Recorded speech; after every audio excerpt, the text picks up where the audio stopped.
Տեսեք, սա այս իշխանության ձեռագիրն է, եթե նայենք անցնող ժամանակահատվածը, սրանց իշխանության հիմնական հենարանը ուժային կառույցներն են, որոնք շարունակում են քիչ առաջ ասեցի դիմադրության բոլոր օջախները, ազգային ուժերը, անհատ գործիչներին թիրախավորել,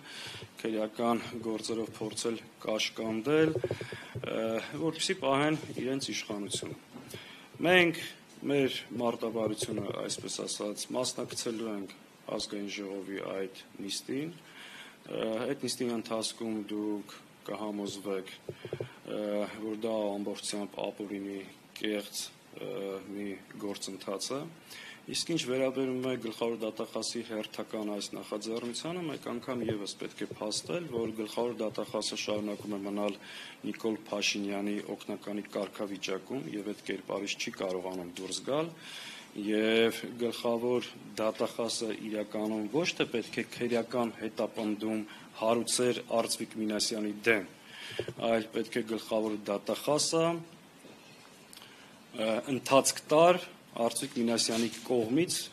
դատախազություն ներկայացված Նիկոլ Փաշինյանին պետական դավաճանություն կատարելու մեղադրանքով հաղորդմանը։ Այդ ժամանակ կստացվեր, որ դատախազը իրականում զբաղվում է պետական շահերի պաշտպանությամբ, երբ որ ընթացք կտար նրա Նիկոլ Փաշինյանի պետական դավաճանության հաղորդմանը։ Հակառակ պարագայում ինքը շարունակում է մնալ գործիք Նիկոլ Փաշինյանի ձեռքում ապօրինի հետապնդումների համար։